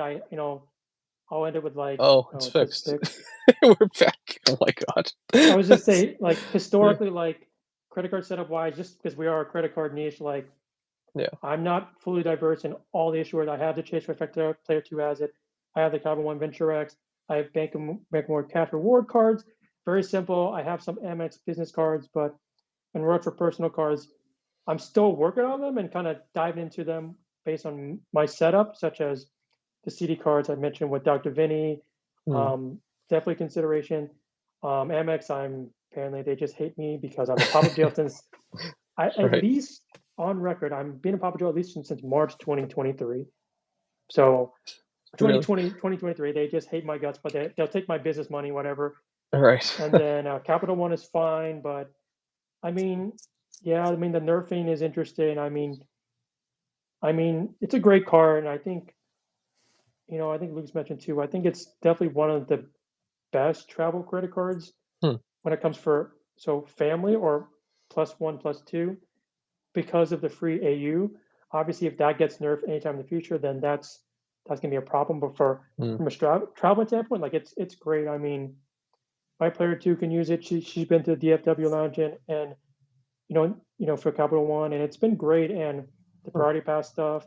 So from that aspect, like I don't want to sound repetitive and sound like one of those banter people that talks about cars and changes their mind, but I had said it in the past, at least from my perspective, that I was probably product changing. But if I can't get an MX card, and I definitely can't get a Chase card right now, at least for a traveler like me, I don't feel like I have much of a choice but to just stick it out with Capital One, whether I like it or not, until things get better. I mean, there's also Wells, which we'll see how that goes. But right now, like I like the values of Capital One. I also like the simplicity, and I would highly consider it at least a duo for simplicity because I think that's what my player two wants, obviously, Hmm. and doesn't want us to have like 15 credit cards. But from that standpoint, like yeah, I mean, offer suggestions, like I said, Chase Trifecta, Capital One, Venture X.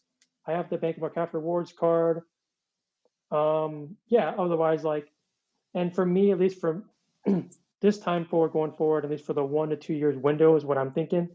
Hmm. Gonna try to maximize team travel, and I think in the near future, definitely a hybrid setup. And then, of course, I don't know when that is. You start going to a cashback setup if credit cards are still liable at that time. I know there's like that credit card acting going on. I don't know if it's gonna affect us that much, but Hmm. I think from that standpoint, like, at least from a credit card perspective, like I'd like to justify some higher annual fee cards. It's just I don't know if I could if I was able to, based on the coupon card or Amex, but I would highly consider like, I really like the Premier card. I think a lot of people mentioned the Premier Hmm. card is very simple, 95 annual fee, and then the 3X really makes. I think that's 3X on gas, right? Hmm. I don't really care too much for gas too, being working from home, but just 3X on the major stuff you really need really helps a lot. And but knowing where they're going in life, I don't know where City's going these days. Strata's dead, and then Wells Fargo is doing whatever. And hoping, yesterday that they were going to make an announcement because I was talking with the Discord of how mysteriously that the welcome offer decreased because I actually applied for the autograph card on Thursday. It was 30K for 1,500, Hmm. and then we talked on Friday, and then it went down to 20K for 1,000. Hmm. And then with an earnings call yesterday, which don't know what happened with that, I Huh. thought there might be some announcement, but I thought highly unlikely just because of the fact that I just don't think Wells is in a position to do that kind of stuff, knowing that they've just been so slow in making these announcements. And to Hmm. me, if you're asking me, which I have no insight, I feel like they're going to make this probably closer to the end of quarter one rather than sooner, just Hmm. because of. I just feel like when you get a bunch of high-paying individuals in a room and you start talking about things and strategy, it just never seems they can come to a conclusion that quickly. Like I work in Yeah. the healthcare business, and like when it comes to people and executives talking about changes and stuff like that, I mean, it takes like months. It takes months for them to make one rational decision. It's- And for something like this, as huge as Wells is doing, I just feel like that it's going to take them such a longer time with who their transfer partner is, who the next cards are, all this just setups. If they're going to do a shopping portal, I mean, if they have one now, I don't know, like that kind of stuff. All that stuff they probably want to do all at once. And yeah, I mean, to think that they would have done this by January is unbelievable, crazy because they were supposed to do something last year and they didn't do it. So Hmm. Interesting. Yeah, I don't know what's to come. Actually, I would actually like to listen to that earnings call to see if anything was mentioned in the credit card division. That'd be. I just want to hear. I probably will queue that up possibly, and see what they say. Um, I guess now that the show goes on, I guess I could actually ask you the last Discord question after our impromptu Busta Rhymes concert. So, thank you guys, everybody's fixed. Don't stop. Let's go. For all you guys who are still here, I guess if you have any questions for Michael, you guys are the ones who stuck around past the horrible, quality issues. But I did have one more question from the Discord, so I'd be remiss. I was going to be remiss if I was able to ask you. But Clairvoyant, who just joined the Discord yesterday, he wanted to ask, what do you guys do with your pets when traveling so much? And what is the best credit card to pay for pet boarding while you were traveling? This, I don't have any experience with it. I unfortunately do not have any experience with it. I could definitely ask somebody. My sister has Hmm, pets, but I did a little research. I mean, I feel like there's probably not a pet impromptu card. So yeah. my guess is that you're probably going to go with some type of 2x card. I guess that's my guess. You know, in regards for like what you do with pets. I guess with any pet owner, they're probably leave with a friend or you do some type of pet daycare. I guess, but I don't know how you would be paying them. I'm guessing you pay with them a card to the pet daycare. So I guess a standard 2x card would work. That's be my guess. I doubt there's a niche, but if there is, that'd be great. But I doubt there is. Yeah, unless there's like, I think actually Calby did a video maybe with this. Now that I remember, I think he might have done like transferring his cat on a Delta flight or something like that. It would be interesting if the pet boarding would code as like Delta Airlines and maybe is eligible for, I don't know, multiplier on that, or maybe maybe the $200 flight credit on the platinum card if it codes the right way. That would be interesting. But yeah, I'm not really sure. Man, if only Calvi was here, he would know. I, Um, I did feel I did feel though that I don't know why there isn't a big enough niche because at least from people I've seen and colleagues, friends, I feel like at least in America, like pets are so prevalent with families that hmm, at one point I remember I was like talking with some coworkers that like people had more pets than kids, and I was like, my gosh, like why do we have so many pets? Like it's like and sometimes they have at least a pet per kid, but then I've seen people who have like three pets and two kids. So yeah, I'm kind of surprised in a way that there isn't some type of thing. I thought maybe it's a big enough part of America, at least, the niche wise, to have something for pets, but maybe that could be something someone could introduce and someone could bust it out first. And I guess I don't know, 3x pet yeah, something. the pet card. Yeah, yeah, that's right. That's right. That would be a good. Yeah, I wonder how big that market would actually be to actually introduce a card just for that. That would, honestly, Petco should probably just do it. I think they have. I think one of them has a credit card or PetSmart. I don't know. I mean, And they're probably brand partnered with like Synchrony Bank or whatever, one of those, pet cards yeah, or whatever. I mean, I don't know the stats are. I just feel like what I've seen so far. I think pet is a huge deal here. I mean, if we're hmm, not, it's not in the house, but we're taking them on trips and everything and stuff like yeah, that. So I mean, definitely could make sense for any pet owners. I mean, yeah, so for sure.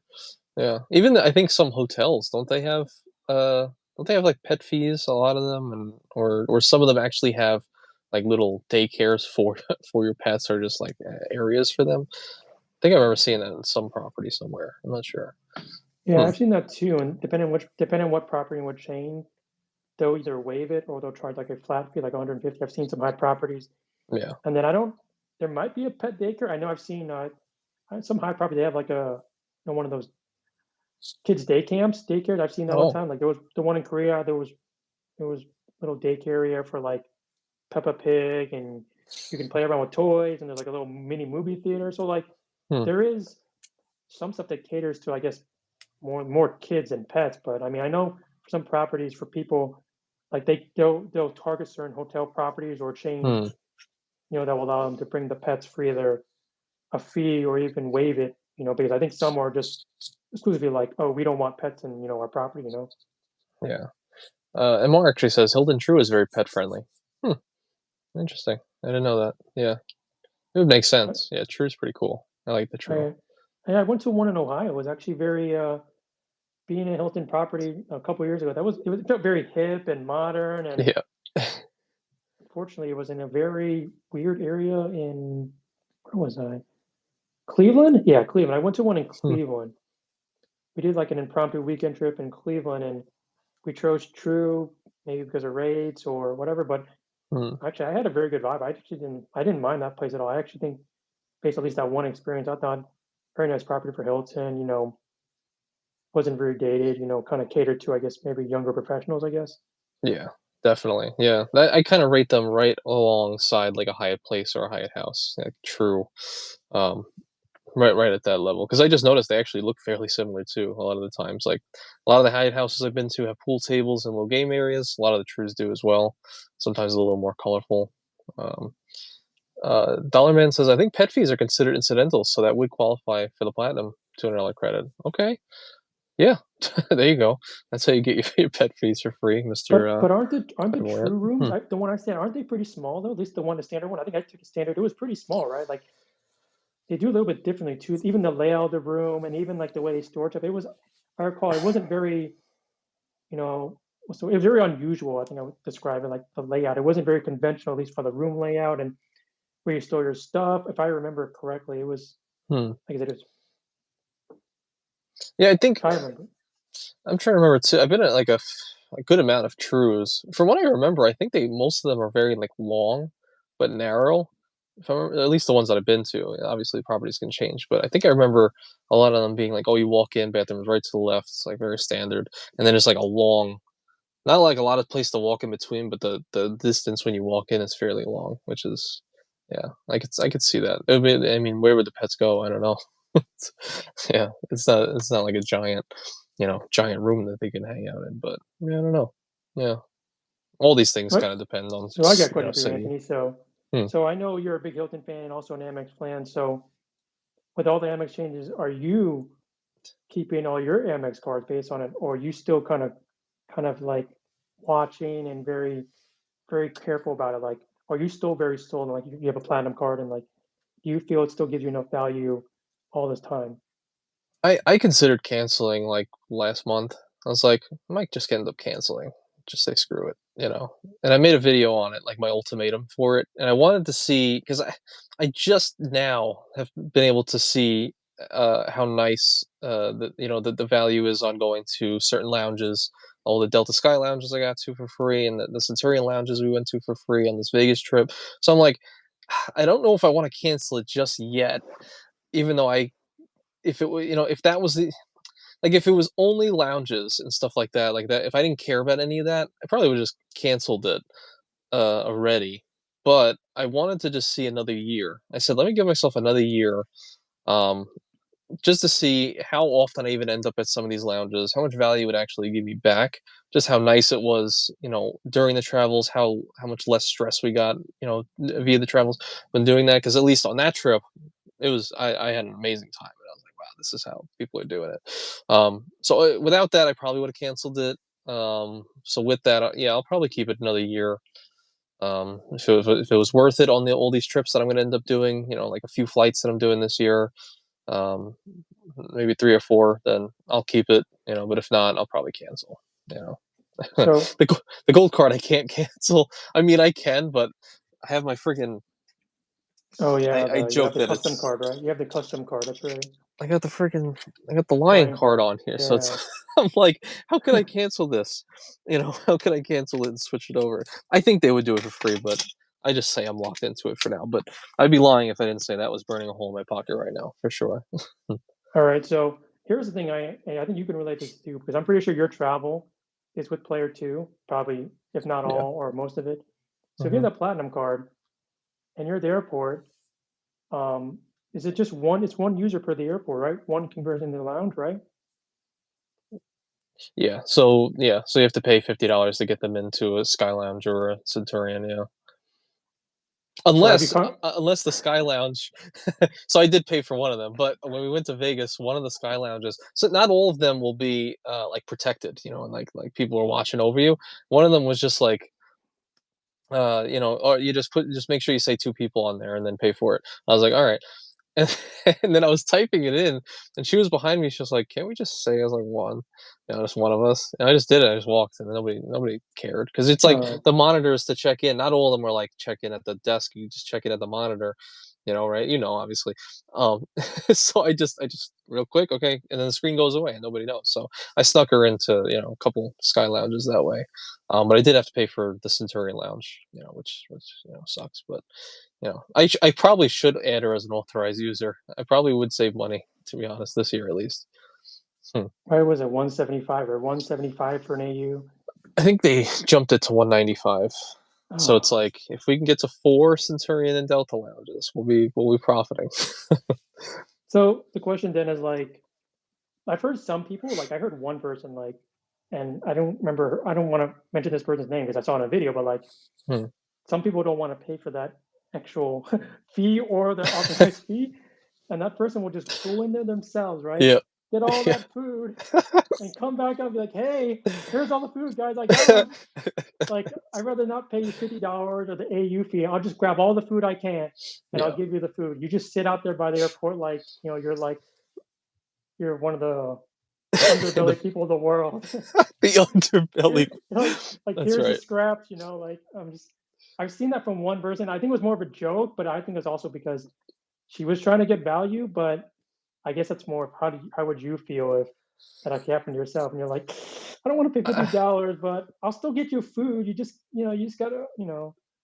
Yeah, I couldn't do that to her. I couldn't leave her out in the cold. Plus, I wanted her to experience it as well. So it's like, I think we're speaking about 2 people. We're talking about Chad and Luke. These are people that leave their their wives in economy when they go to first class. They leave them outside the lounges.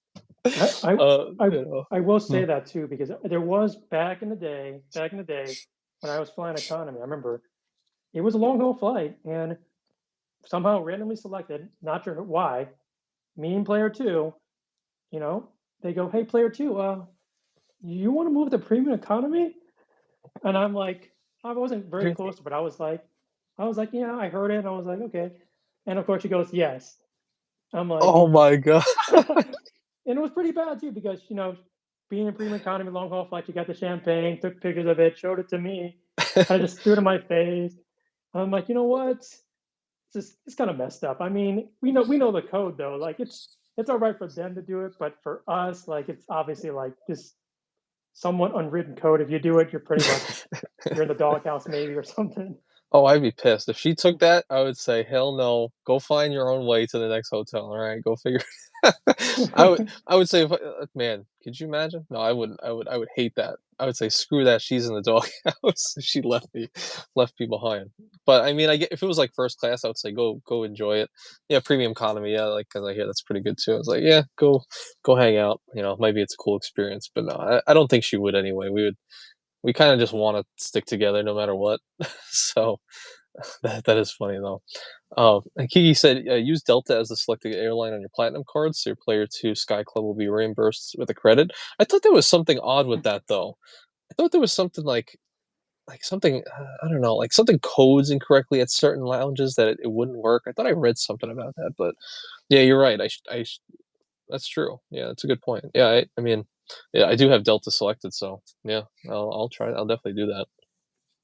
Um, Anthony, I think hmm, that's one of the reasons that's stopping me maybe from getting like a platinum card because I tell P2 a lot like if hmm, you're trying to maximize value and then you're paying either a fee to get in or 195 for an AU, like how do you like are you really getting that much value versus not having yeah, that platinum? That's the thing. I know you get the coupons and the credits, but because the focus is on the traveling and you're trying to maximize that, that's my big issue. Like I thought about it and I thought about so many times whether you want it for the right reasons or you want it to maximize your travel. And then when that bomb dropped, I was like, dang, like, well, I don't know what before it was like was 75, right? Was it 75 before that? Well, 175. I don't know what it Yeah, was years ago 175 though. for three, right? It was 175 for three, right? And Oh, now it's like right, right, right. Now it's 195 for one. Yeah, or each one. Yeah, that's right. so I think Joe was having that same dilemma too, right? He was, you know, for three, it's a better value, but for one person now, like you're really Yeah, crunching your numbers there. yeah, with your family and stuff. That's a good point. It's something I just don't, I don't have. It's just me and her, so it wouldn't have hit me that hard. That's a good point. Yeah, I don't know. That's why I'm like, if if by the end of the year the lounges were like whatever, and it didn't add that much to the trip, like if it didn't make the travel experience that much better, then yeah, you could probably see a cancellation card of the platinum card next year. And for you, I don't know. For you, it might be the same. You might just see no value in it from that alone. I mean, yeah, I, I could definitely see that. Hmm. I mean, I've mentioned in my videos too that it's all about everyone's strategy, right? Like some people have a strategy 3, 6 months, 1 year with their travels and credit cards, and like Hmm. I've noted that like it depending on how you value a lounge, like also depending what type of flights you fly, right? Like if you have certain status, but like airline alliances, right, you can get certain perks to that way. Or like I mentioned, when you take business class, like you already get a lounge access anyway. So that's the Hmm. thing.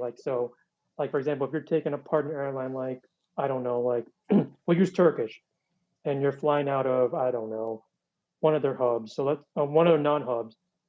Well, hub and do. Let's just say you're flying out of Chicago, right? And Turkish doesn't have a lounge for your business class flight to I don't know Switzerland, right? Geneva.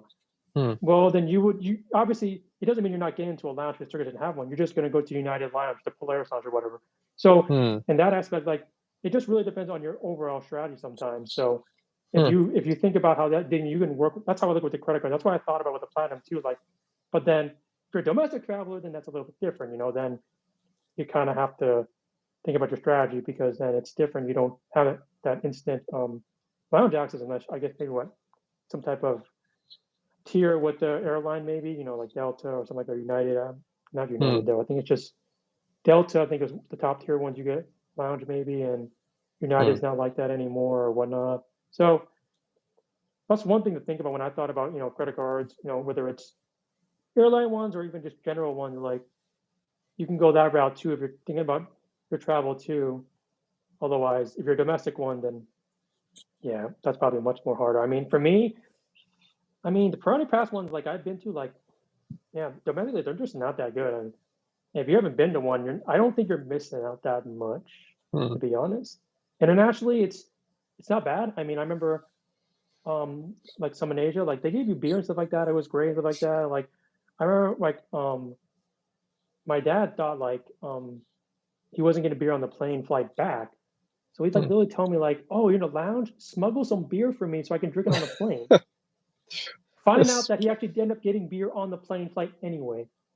So I was Oh, like, oh, so like that kind of aspect is nice too. Like some lounges international are nice because you can get like alcohol and better food experiences. But yeah. I know domestically, I've been maybe to like 10, and like some of them haven't been that impressive. And then obviously, Priority Pass, like there isn't even the widespread availability. Like some don't Hmm. even have it. Like like Atlanta, we have one, and it's really bad, and it's all the way at the international terminal. Or like there's some states don't even have one. So then you're out of it.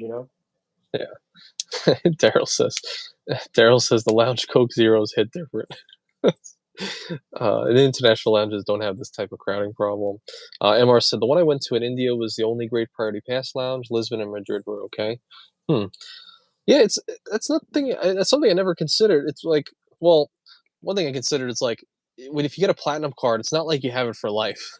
you know, so I think one way to actually go about it is, I guess, welcome all for a side. If you're eligible or not, whatever. But you might want to consider like what type of travel you have over the next year.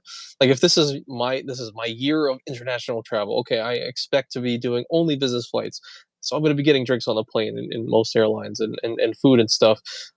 Maybe you would think like maybe I guess I could use the lounge just for a place to hang out.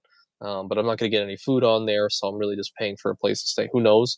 But you might be like, okay, if this is only business class flight year, if you're that type of person, maybe you don't need a platinum card. Wait till you do some lower end travel, and then now you can use a platinum card for the lounges. It's a good way to put it. I think people forget you can just kind of close them and reopen them. For the most part, a lot of the times, without too much heartache. Obviously you're going to get pulled again, maybe in certain cases, but you know, it, over the long period of time, I don't think it matters as much. Like, okay, you want to cancel? Okay, cool. All right, just reapply another day. I Maybe. mean, so when you come to the topic of canceling cars, sometimes I think for some people it's like taboo. So like, Hmm. do we feel like, hey, canceling an Amex card after having it for 4 years, like, then cancel it because it's not right for you, and then maybe you can get it again in 2 years, like, in regard for credit score and history. Do you feel like, because you don't want to pay an annual fee, but you're willing to bite the bullet because your life has changed, you're not traveling as much. Yeah. Maybe in 2 years you are.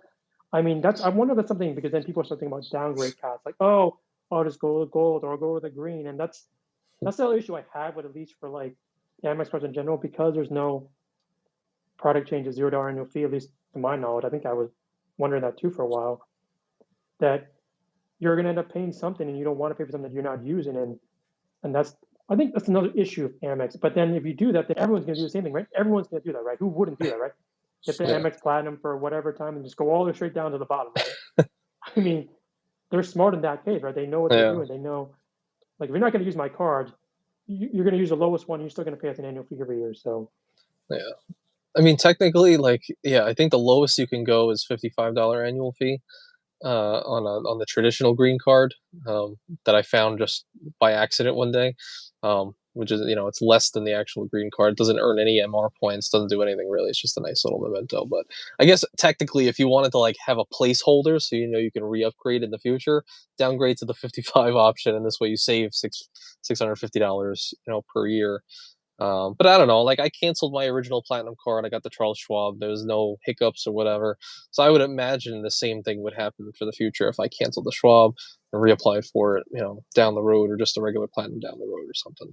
Yeah, I don't see how they would. I don't think there would be really any issue, especially if they're like this late stage game. Like, I have 17 cards, like seven with Amex, so it's like, or 16 cards. I don't even know, seven with Amex, so it's like I haven't seen any roadblocks yet, and I've canceled Amex cards and I've reapplied and whatnot. So, maybe if you're really early on, sure, it might, ruin you a little bit more. But I think Amex is just so easy to get approved for that it doesn't even matter, unless they change something. I mean, that's what I thought too, because I'm going to probably cancel that Barclays Ready Aviator card because Hmm. there's no downgrade path. I've used the sign up bonus. I could ask for a retention offer, but I doubt they're going to give it to me because, I mean, what justifies? I mean, God, I I might have put less than $100 on it after the sub because it's a pack of guns, pack of gum sub and a 99. I mean, would there be no reason for them to give me a retention offer based on my spendings to have it? So Yeah. yeah, I mean, from that standpoint, it makes sense, right? Like, I've only had it for basically a year, and I mean, it's not going to do much base as long as you've had a long credit history. But it's just, if you had that ability to do it, you would. But sometimes, in the right instance, you should just cancel it if it's the best situation for that person, or for me, for example. Definitely, man. Definitely. I think we overshot our 4:30 a little bit. It looks like the game it might be on. But I guess for the second time, this was an amazing conversation, man. I had a lot of fun. I had a feeling this was going to be very relaxed and just very insightful, and that's exactly what I ended up getting from it. It was a lot of fun. So thank you so much for being on, and everybody who's here. Yeah, and I appreciate Anthony. And like I said, I thank everyone joining on, listening. If you have any questions, let me know. And just trying to be more, be out there and just want to, see everyone, see all the comments, everyone enjoying, the live. And I appreciate it. It's been a wonderful and very, interesting journey for me. And even in the credit card space, I've enjoyed all the support, criticism, comments from everyone, and it's been great. And I enjoy continuing this and give thanks to Anthony for hosting and really being a good, mentor, I would say, and helping me out understand how the game works, and just continuous advice, I'd say, and everyone else too. I think everyone else has been instrumental in where I've been and what I'm going to do going forward. And anyone, like I said, I should hit that like button. It's been very fun. And like I said, if you're a football fan, you can go watching football. Apparently, it's not the Kansas City Chiefs. Yeah. It's some other game that I don't know what it is. I'll Yeah. probably watch it as well too. So I'm not holding anyone up. So we can all watch the game together. If you're not a football fan, then I'd say enjoy about the extra what hour-ish of sunlight we have left, and then we're all gonna be sad again when it gets dark and cold. Right, right. Well, go subscribe to Mr. Michael Wong's channel of Wongwaytravels. I think it still shows up in the pinned comment. I don't know if it goes away, but it should be there right at the bottom.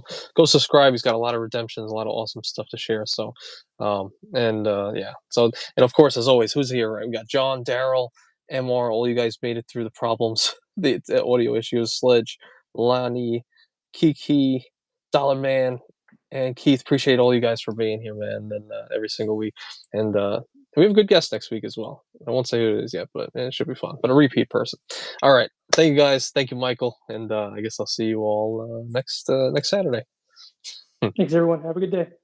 Take care.